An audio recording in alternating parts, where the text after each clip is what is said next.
चत्तारि मंगलम अर्हंता मंगलम सिद्धा मंगलम साहु मंगलम केवली पनत्तो धमो मंगलम चत्तारि लोगुतमा अर्हंता लोगुतमा सिद्धा लोगुतमा साहु लोगुतमा केवली पनत्तो धमो लोगुतमा चत्तारि शरणं पौजामि अर्हंता शरणं पौजामि सिद्धा शरणं पौजामि साहु शरणं पौजामि केवली पनत्तो धमो शरणं पौजामि चार शरण चार मंगल चार उत्तम करे जे भवसागर थी तरे ते सकल कर्म नो आणे अंत मोक्ष तणा सुखले अनंत भाव धरीने जे गुण गाय ते जीव तरीने मुक्ति जाय संसार माई शरण चार अवर शरण नहीं कोई जे नर नारी आदरे तेने अक्षय अविचल पद कोई अंगूठे अमृतव से लब्धि तणा भंडार गुरु गौतम ने समरिये सो સદાય મનોવાંછિત ફળદાતા ઘણી ગુંજન પડતી અને બેસતું નતું બરાબર કેમ કે બે વિરોધાભાસી દેખાતું પણ અને સંધિ મેળો તો ખાવતો નતો કે અમુક આ જ્ઞાન ગુણની પર્યાય જ્ઞાન એ સ્વતંત્ર આવી બાબત છે કે થોડું બધી બધું પર્યાય સ્વતંત્ર પડે પણ છતાં દ્રવ્યના આશ્રય વિના પર્યાય થાય આશ્રય વિના નથી ખરેખર એક અપે છે દ્રવ્ય કરતા કારણ બધું હા દ્રવ્ય કરતા કારણ દ્રવ્યના આશ્રય બંધ નથી થતું એ છે એની તારતમ્યતા એની રાગો ક્યાંક ખેંચાઈ જતો હોય ને એટલે એમ વજન દેવામાં આવે છે અપેક્ષા ત્યાં ગુરુદેવ જે કહેતા હતા એ બધાને વર્ષોથી ખ્યાલમાં છે કે ગુરુદેવ નિશ્ચય મુખ્ય રાખીને વ્યવહાર કહેતા હતા એ બધાએ ગ્રહણ કરેલું છે પણ ગુરુદેવ વ્યવહારને કાઢી નાખવાનું નહોતા કહેતા એમ વર્ષોથી સાંભળેલું છે ને એટલે એ બીજાનો ખ્યાલ છે બધાને ના નાખવો તેમ એની પકડ ન કરવી એમ પર્યાયને કાઢી ન નાખવું તેમ એ પર્યાય ઉપર દ્રષ્ટિ ન કરવી એમ ગુરુદેવનો આશ્રય એવું માનતા તો એમાં પોતે એ વાતમાં પણ ઉછળી પડતા અને નિશ્ચયની વાત આવે તો એમાં પણ એટલી ગુરુદેવ બેની સંધિથી એમનું એ જાતનું વર્તન એમનું પરિણામ અને જે નિષેધ કરે એને કરવાનું રહ્યું દ્રષ્ટિ એની ન હોય પણ ભાવના આવે બધું આવે વચમાં એના ઉપર વજન દેવાનું ન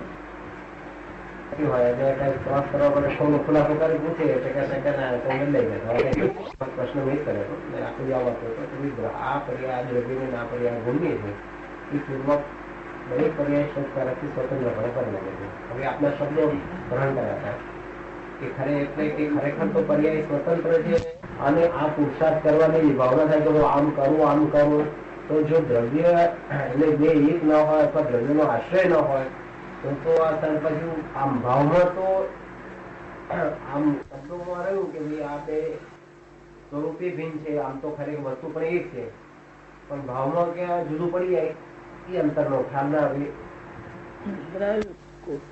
છતાં એને પારિણામિક કહેવામાં આવે છે દ્રવ્ય એટલે એમાં અખંડમાં એમ આવે છે છતાં પણ પર્યાય પરિણમે તો પણ એ દ્રવ્યની શક્તિઓ છે એ દ્રવ્યમાંથી પરિણમે છે એ બધી પર્યાય પ્રગટે છે દ્રવ્યમાંથી પ્રગટે છે દ્રવ્યથી બહાર નથી પ્રગટે એ દ્રવ્યની શુદ્ધિ ને દ્રવ્યની નિર્મળતા અને દ્રવ્ય દ્રષ્ટિને એમાંથી પ્રગટે છે પછી એનું જે તારતમ્યતા પ્રગટે એ બધું સ્વતંત્ર પ્રગટે છે એ પોતે નથી કરતું એટલી એની સ્વતંત્રતા છે દ્રવ્યના સ્વભાવમાંથી સ્વભાવ એ રીતે એમ કેટલાક માને છે એ દ્રવ્ય સ્વતંત્ર એમ પર્યાયને જોડે છે સ્વતંત્રતા એટલી કે એ કઈક પર્યાય પરિણમનારી છે એક ક્ષણ પૂરતી પણ એ કઈક સત પર્યાય પણ જે અખંડ સામર્થ્ય ભરેલું પરિપૂર્ણ સામર્થ્ય ભરેલું એવી જાતની પર્યાય ક્યાં એવી છે જેટલી સામર્થ આમાં દ્રવ્યમાં હોય એટલું સામર્થ પર્યાયમાં ક્યાં છે પર્યાય તો દ્રવ્યમાં એ યાદ ન આવ્યું એને કાંઈ ખેંચતું હોય તો એને પ્રયોજન વસાત એને કેવું પડે કે આનું આમ છે કાંઈ ખેંચતું હોય નથી પર્યાય થામું કે નથી ને પર્યાય છે જ નહીં એમ એવું કઈ થોડું છે વ્યવહાર નથી પર્યાય નથી એવું બુદ્ધિ સ્વતંત્ર પર્યાય સ્વતંત્ર પરિણામવાની હશે તો પરિણામ છે પોતાથી કઈ થતું નથી પર્યાયના કારકો બધા સ્વતંત્ર છે એક ગુણ બીજા ગુણની પર્યાય ને કરી શકતું નથી. દ્રવ્ય બીજી પર્યાય, દરેક કારકો સ્વતંત્ર. ભાવના કરે, પુરુષાર્થ કરે તો કોણ ઓલો બળ ગુણ છે ને એ બી ઓને કરી શકતું નથી. પછી ભાવના કોને આધારે કોણ કોનું નિમિત્ત થાય ને ઉપાદાન થાય? કઈ ન થાય. છૂટા છૂટા ગુણ પર્યાય દ્રવ્ય જુદું જુદું, કોઈને કોઈનો આશ્રય જ નથી. આશ્રય માત્ર બોલવા પૂરતો રહી જાય છે. પછી અંદર પોતાના હમ જે છે શું એ કઈ રહેતું નથી. આશ્રય છે એમ કરીને પણ આ બધું કટકા માની લે છે. સ્વતંત્રતા ગુરુદેવ કહેતા હતા, પણ આવી રીતે કઈ કટકા થોડા કહેતા હતા. પર્યાય છે સ્વતંત્ર, એના પૂરથી સ્વતંત્ર છે. દ્રવ્ય તો એક વસ્તુ છે, એમ પર્યાય કઈ તો ક્ષણે થાય છે. દ્રવ્યના આશ્રય થાય છે. પ્રતિષેધ સ્વતંત્ર, એની તારતમ્યતા પડે સ્વતંત્ર, એમ સ્વતંત્ર, પણ એની દ્રવ્યનો એની સામર્થ્ય બધું દ્રવ્યમાં ભર્યું છે. એ દ્રવ્યના આશ્રય થનારી છે. એમ કેવાય એની આવિર્ભાવ પ્રતિષેધ બધા સ્વતંત્ર દ્રવ્ય પરિણમે છે. આ બે જોવા જાય તો બધું દ્રવ્ય અનંત શુદ્ધ કાળ સુધી પરિણમે તો એની ખૂટતું જ નથી. એવું સામર્થ્ય પરિપૂર્ણ છે. એટલે પર્યાય એમને પરિણમાં જ કરે છે. પર્યાય અધ્યસ્થી થાય છે ને દ્રવ્યના સામર્થ્યમાં અનંતી શક્તિ. ગમે એટલી પર્યાય પરિણામો અનંતો કાળ જાય તો દ્રવ્ય એવું ને એવું છે, એમાં કઈ ઓછું નથી થતું. એવી શક્તિથી ભરપૂર સામર્થ્ય વાળું દ્રવ્ય છે. એમાંથી પર્યાય આવે છે. એને દ્રવ્યનો આશ્રય છે પર્યાય. રક્ષણ પૂરતી છે એટલે પરિણમનારી, એનામાં પરિણમવાની શક્તિ પર્યાયમાં. એ પર્યાય પોતે સ્વતંત્ર પરિણામે, એનું સંપ્રદાન સ્વતંત્ર ને એનું અપાદાન એનો અધિકાર, એ અપેક્ષા એને પર્યાય પૂરતી સ્વતંત્રતા. એટલે એને દ્રવ્યનો આશ્રય નથી એમ નહીં માનવાનું. એ અપેક્ષા એ છે. કરતા કારણે બધાનો સત્કાર, જેવા દ્રવ્યના સત્કારક સ્વતંત્ર એવી જ જાતના એના એમ નહીં માનવાનું. એમાં ફેર છે બેમાં. આમાં દ્રવ્યના આ દ્રવ્યના કરતા બધા સ્વતંત્ર છે. એવી સ્વતંત્રતા પર્યાયમાં છે એવી નહીં માનવાની. એવી જ સ્વતંત્રતા પર્યાયમાં નથી. તો ક્ષણ પૂરતી પર્યાય છે. હવે તો અનંત સામર્થ્ય ભરેલું દ્રવ્ય, એના સત્કાર પર સ્વતંત્ર એ જુદું છે. ટાઈમ છે એટલે નહીં સ્વતંત્ર. પર્યાયમાં એટલું સામર્થ્ય ને તો ક્ષણ પૂરતી પરિણમે છે. પછી બીજી ક્ષણે બીજી પર્યાય આવે છે. સુધી જ્ઞાન પરિણમા જ કરે, જ્ઞાન ખૂટતું નથી. અનંત કાળ સુધી આનંદ પરિણમા જ કરે તો ખૂટતું નથી. એ દ્રવ્યના સામર્થ્ય ભરપૂર છે. સંજ્ઞા, સંખ્યા, લક્ષણ, પ્રયોજન એ ભેદ છે. વસ્તુ ભેદ છે કે એનો તો શાસ્ત્રમાં આવે છે. વસ્તુ પર્યાય એક નોખું દ્રવ્ય છે કે થોડું કે દ્રવ્ય જ નથી. તો પછી કેટલા દ્રવ્ય થઈ જાય? ચૈતન દ્રવ્ય, ચેતન નો પર્યાય દ્રવ્ય, ગુણ દ્રવ્ય, એવું થઈ જાય. દ્રવ્ય નથી. એકબીજા દ્રવ્ય સ્વતંત્ર, એવી જ જાતની પર્યાય સ્વતંત્ર જ નથી. સ્વતંત્રતા કહેવાય છે પણ એ સ્વતંત્ર માટે રાજા એનું સ્વામી છે. એને આશ્રય લેનારા એ બધા સ્વતંત્રપણે કામ કરતા હોય તો એને માલિક તો રાજા છે. એવી સ્વતંત્રતા જે કામ કરનારા જે હોય એ બધા એવી સ્વતંત્રતાથી કરતા હોય.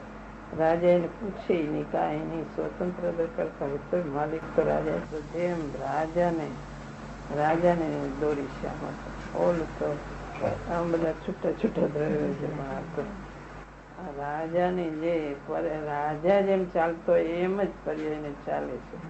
એની દ્રષ્ટિ દ્રવ્ય ઉપર જાય તો એમ જ પર્યાય હાલે. એને પોતે જે અંદર સ્વભાવમાં એકદમ જોર વધી જાય સ્વભાવ તરફ તો એમ જ પર્યાય હાલે. વિભાવ તરફ જાય તો એમ જ પર્યાય હાલે. જેમ મૂળ દ્રવ્ય ઉપર દ્રષ્ટિ દેનારો, જે દ્રષ્ટિ દેનારો છે એ જેમ હાલતો હોય એમ જ પર્યાય ની દોરી એમ જ હાલે, બીજી નો હાલે. એમ જ હાલે. એવી જાતના જે દ્રવ્ય ઉપર દ્રષ્ટિ છે એને જે બળમાંથી જે હાલે છે એ જ પ્રમાણે પર્યાય હાલે, બીજી રીતે હાલી ન શકે. એને આશ્રય દ્રવ્ય નથી. ઓલા વિભાવ તરફ દ્રષ્ટિ હોય તો એમ જ વિભાવ હાલે, આમ દ્રષ્ટિ ફરે તો આમ સ્વભાવ હાલે. એમાં જો વૃદ્ધિ પોતે જોરથી એની પરિમતિ વૃદ્ધિ તો એમ હાલે બધું, તો આખું ચક્ર એમ હાલે. એક એની દ્રષ્ટિ ફરે ને એક લીનતા ફરે તો આખું દ્રવ્ય નું બધું સર્વ ગુણાંશ સમ્યક દર્શન બધું ચક્ર એમ હાલે. જેમ દ્રવ્ય ની પરિમતિ જે દ્રષ્ટિ જે તરફ દ્રષ્ટિ ને પરિમતિ લીનતા જેમ હાલે એમ બધું હાલે. એ કઈ આમ હાલે તો ઓમ ન હાલી બીજી તરફ હાલી ન ભલે પોતાથી શુદ્ધાત્મા ને શુદ્ધ રૂપે પર્યાય પરિણમે પોતા સ્વતંત્ર પરિણમે, પણ જેમ હાલે દ્રવ્ય ની દ્રષ્ટિ ને લીનતા જેમ હાલે એમ હાલે, બીજું ન હાલી શકે. પછી એને જુદું જુદું બધે કરવા ન જવું પડે કે આ જુદું જુદું એક હાલ્યું એમાં બધી પરિણતિ સર્વગુણા સમ્યક દર્શન, એટલે સ્વતઃ પરિણામ શુદ્ધ થાય છે અનંત એ ગુણ નું. જુદું જુદું બધું અનંત ઉપર દ્રષ્ટિ મૂકીને ભેદ મૂકીને કરવું નથી પડતું કે જુદી જુદી બધા ઉપર દ્રષ્ટિ મૂકીને એક ઉપર દ્રષ્ટિ એટલે બધું ચક્ર હવળું. એને કેટલા સુધીની સ્વતંત્રતા હોય છે પર્યાય સમજાવે ને એટલે એમ લાગે કે જુદું કે પણ એમ જોરથી બીજાને બેસાડવામાં જુદા દર્શન કરીને હું છે તે બીજી રીતે કહું છું, એને જ્ઞાન એવી રીતે કહું છું ને એ બીજી રીતે કહે છે. એટલે એમને સ્થાપના ન કરવું હોય છે. હું ઓલા દ્રષ્ટિ તરફથી કહું છું કે દ્રષ્ટિ દ્રવ્ય તરફ વળે ત્યાં બધી પર્યાય વળે તે પર્યાય નો આશ્રય, પર્યાય ને દ્રવ્ય નો આશ્રય છે. स्वतंत्र शब्द अपने आप से कर लेता है. शास्त्र निमित्त होता है, उपादान तो अपने तैयार करना पड़ता है. पहले तो अंश प्रकट होता है, पीछे पूर्णता होती है, फिर सम्यक दर्शन प्रकट करना बाहर से नहीं. अभी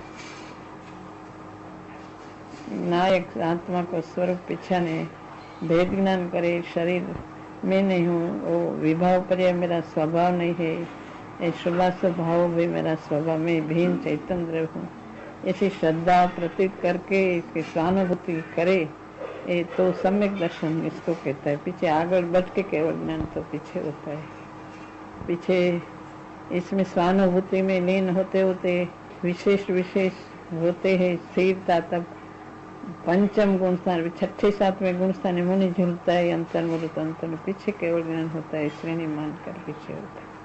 ये शुरुआत तो ऐसे होती है कि जिज्ञासा करना, महिमा करना, नहीं होवे तब इसका अभ्यास करना, ये सब करना.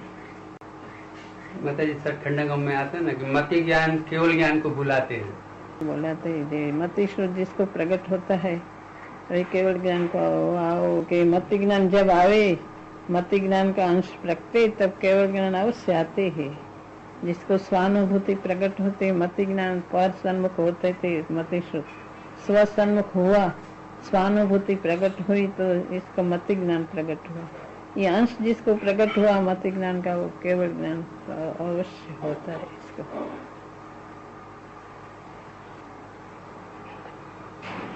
अनादिकाल के तो उघाड़ है, पीछे स्व सन्मुख जब बढ़ता है तब इसका स्वानुभूति प्रकट हो. स्व सन्मुख मति सुख विकल्प टूट के स्व सन्मुख होता है तो निर्विकल्प स्वानुभूति होती है.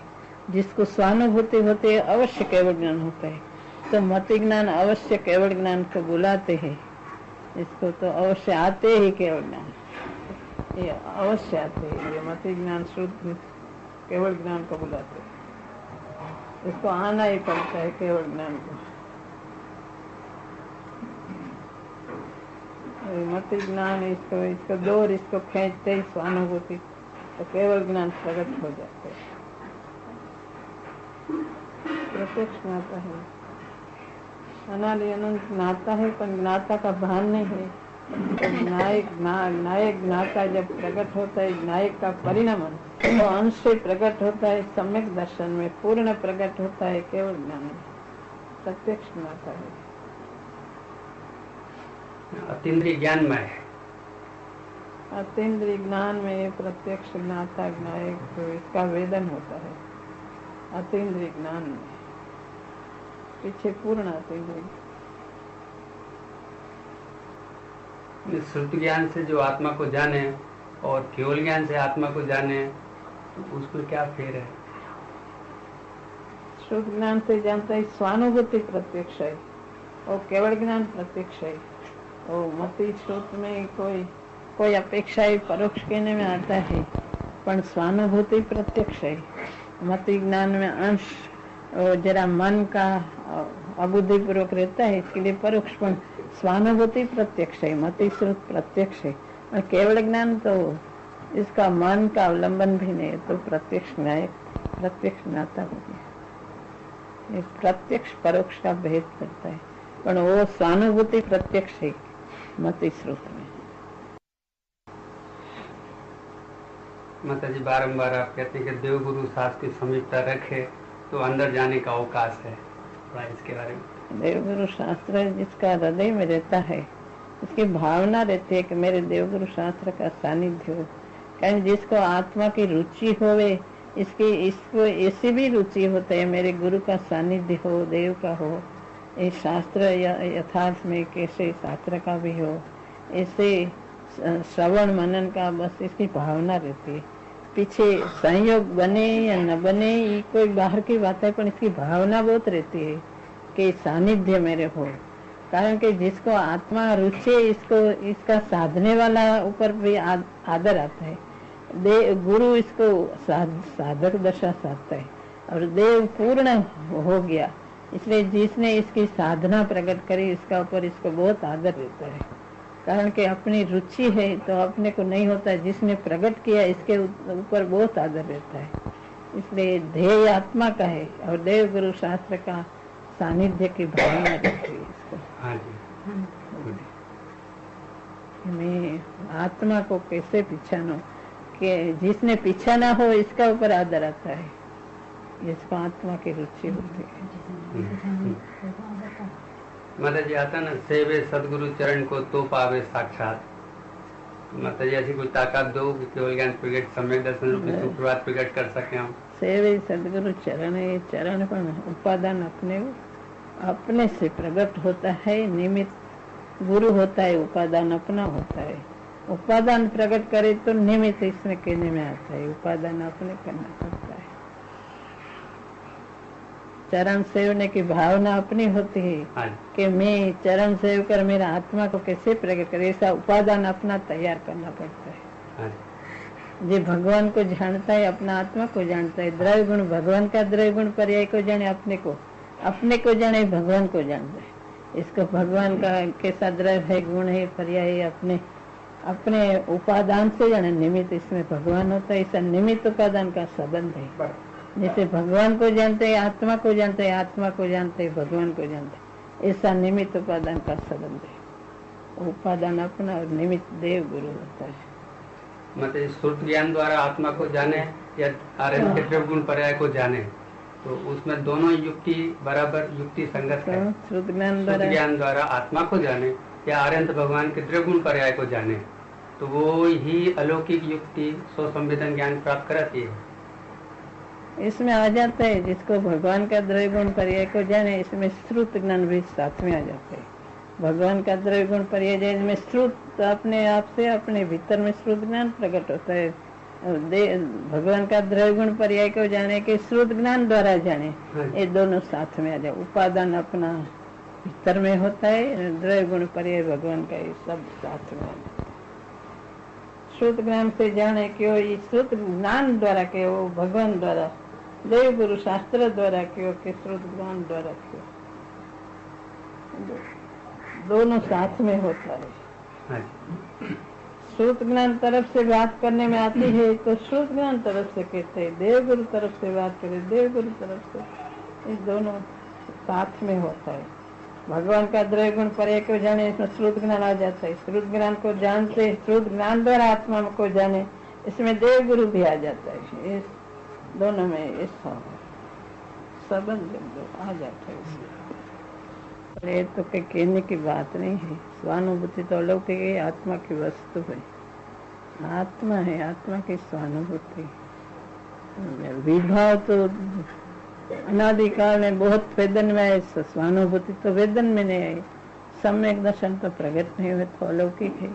विकल्प टूट के निराकुल आत्मा का आनंद आनंद गुण से भरा आत्मा, ये तो कोई जुदी अलौकिक वस्तु है कि नहीं, तो स्वानुभूति में आती है।